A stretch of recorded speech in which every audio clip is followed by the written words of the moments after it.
हे घे. आई पाणी घे पाणी घे. बाकी बरं आहेस ना बाळा? हो, हो. आई आई आई बरी? आई आई तर उत्तम आहे. मी काय म्हणते, हम्म. तू किती वाजता उठतो रे रोज? मी हम्म. मी सकाळी 6 वाजता उठतो, हवी आंघोळ शपथ. करतो, देवपूजा करतो आणि मग घरात तू सकाळी 6 तू देवपूजा पण करतो? हो, मग देव. हे आमचं ढिंश दुपारी 12 वाजता उठणार देवपूजा. अरे काय नाही यांना फरक पडेल. आणि हातात ब्रश द्यायचा यांच्या. लहान थोडी आता तू. बघ, कोण सांगेल मला सांग. तू आईची सगळी कामं ऐकतो काय? मग असं थोडी आहे.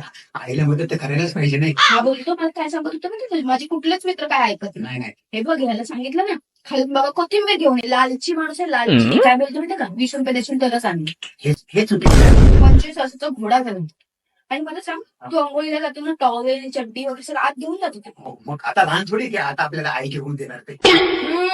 आमचं यांना सगळं हातात द्यायचं, आंघोळ करणार आणि मग इथून बोंबणार. आई आई टॉवेल दे. आई यांना टॉवेल आणून द्यायचं. थोड्यानी परत आई चड्डी द्यायची. फक्त चड्डी घालायची बाकी घाला. आईला त्रास नाही द्यायचा.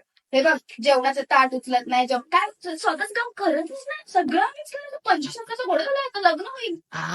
आई आतिश हा. चल तुला उशीर होता ना, निघूया. चल चल. एक गोष्ट सांगतो, हा.